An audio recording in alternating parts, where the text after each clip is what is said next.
Oke, assalamualaikum warahmatullahi wabarakatuh. Perkenalkan nama saya Fathul Ramadan. Di sini saya akan melakukan sebuah simulasi di Cisco Tracker dengan kondisi di mana ketika teman-teman memiliki sebuah bisnis dan bisnis teman-teman itu memiliki kesempatan untuk berkembang ke kota lainnya misalnya. Otomatis teman-teman membutuhkan toko cabang teman-teman. Di kantor utama teman-teman ini terdapat sebuah server yang menyimpan database tentang toko teman-teman itu. Dan toko cabang ini yang berbeda kota diharapkan dapat mengakses database yang berada di kantor utama dengan cepat dan aman. Saya akan melakukan simulasinya di Cisco Tracker. Ada 6 alat yang teman-teman butuhkan. Pertama kita butuhkan yaitu sebuah server. Itu PC yang menjadi analogi kayak perangkat yang berada di toko cabang tersebut. Setelah itu kita butuh sebuah switch 290 dan 2 switch 290 serta sebuah router 291 dan 291. Oke. Yang bagian ini itu merupakan analogi dari kantor pusat teman-teman. Di mana servernya berada di situ. Yang ini merupakan analogi dari sebuah kantor cabang. Dan di mana diharapkan PC ini nantinya itu bisa mengakses database di server kita ini. Lalu itu akan kita sambungkan dengan kabel copper straight row yang di mana ini di fase ethernet 0, di fase ethernet 0 ke 1. Kita lanjut dari switch kita gunakan gigabit ethernet 01 menghubung ke gigabit ethernet 00. Oh no, sebalik. Ini ke fase ethernet 1, oke. Ini dari sini gigabit 0 ini ke oke, good. Next juga PC ke ini, dia nyambung ke fase ethernet 01. Lagi kita gunakan di sini gigabit ethernet 01 dan juga ke gigabit ethernet 01. Oke, next karena ini sebuah router, ketika ingin menghubungkan router dengan router, kita diharapkan menggunakan kabel crossover. Di sini gigabit 01 dan di sini juga salah di sini. Kalau bisa kayak ini sama aja.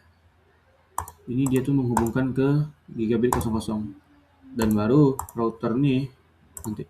Dan router ini gigabit 01 itu terhubung ke gigabit 01 biar enak aja.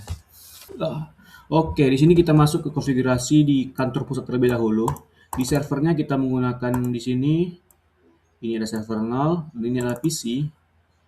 Oke, di sini telah ada muncul dua settingan, yang di sini untuk server 0 dan di sini untuk PC 0. Ayo kita mulai konfigurasinya. Pertama di fase ethernet 0-nya kita masukkan IP address untuk server di kantor pusat yaitu 192.168.10.10. Dan di sampingnya dan untuk subnet masknya dulu kita gunakan di sini 192. Oke. Same thing di sini, subnet masknya harus sama nantinya. Di sini IP address-nya kita copy saja yang ini. Di sini tadi itu 70. Dan dengan subnet mask yang sama. Kita on-kan, ini sudah on, ulang lagi. Kita on-kan. Oke. Kita masuk ke settingnya. Kita masuk ke setting di default gateway. Di sini kita menggunakan 192, 198. Ini ada 10, ini 1. Hal yang sama kita lakukan di sini. Tapi di sini itu 65. Oke, kita lihat dulu. Oke, default gateway sama.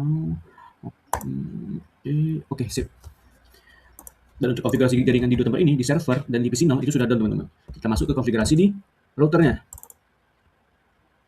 Oke, di sini kita masuk ke router NOR, yang dimana ini router untuk kantor pusat dan ini router untuk kantor cabang. Next di sini kita setting, kita masuk ke gigabit ethernet 0/0 dan di sini kita set IP address-nya itu ini 192.168.10.1. Oke. Dengan subnet mask yang sama sini 192. Oke, kita on kan. Oke, nggak ada yang salah. Betul, kita masuk ke gigabit ethernet 1/0/1. Sini kita set kan apanya IP address-nya kita gunakan 192.168.10.102.109. Oke. Dan di sini jelas itu ada 252. Ya, betul. Semoga. Oke. Nggak ada salah di sini. Kita tekan oke sih. Kita udah no shutdown di sini. Good. Satu detik guys. Oke, di sini next kita lakukan settingan di router untuk kantor cabangnya. Pertama di gigabit ethernet 0/0. Di sini kita gunakan IP address-nya 192.168. Ini ada 10. Dari 64 sekarang ini 65. Dengan IP address-nya ini, ya, jelaslah. Sini adalah 192. Oke, kita on kan. Oke, enggak. Next di gigabit ethernet-nya, di gigabit ethernet 0/1-nya 01-nya kita set IP address-nya dengan 192, kita di 198 lagi, 10 dan 100. Kalau tadi 29, ini 30. Dengan subnet sama, kita copy saja. On kan. Wah. Oke, kita masuk ke CLI pada router kantor utama. Juga kita masuk juga ke CLI di router kantor cabang. Kita enter, set. Kita kasih exit sini, set, exit. Oke.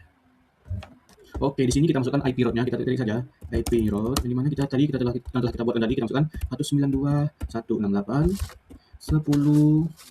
Ini 10, oke. Ini 129 dengan subnet mask 255, kelebihan 255 dan 25. Oh, enggak, 192. Oke.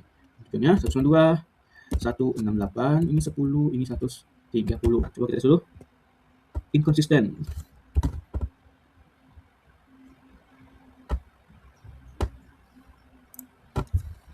Oh, bentar, di sini ada salah. Seharusnya di sini bukan 129. Di sini itu bentar, cek. Oke, di sini sebenarnya itu 64. 64. Oke. Nah, kita exit. Set. Ini kita tulis right. Oke, done. Oke, next. Selanjutnya di router sebelahnya, router cabang. Oke, kita sini kayak biasa, juga kita exit. Set. IP route 192, 168, 110, ini 130. Subnet masknya 255, 255, 255 dan 192. Ini 192, 192, 168. Ini 10 tadi dan itu 129. Enter. Invalid input. IP route.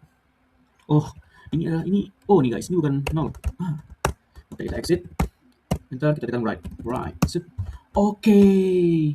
Kita X. Dan di server PT ini supaya kita tahu kita tuh ngedengar betul apa enggak, di service kita edit dulu index HTML-nya. Tulisan ini kita ubah ya.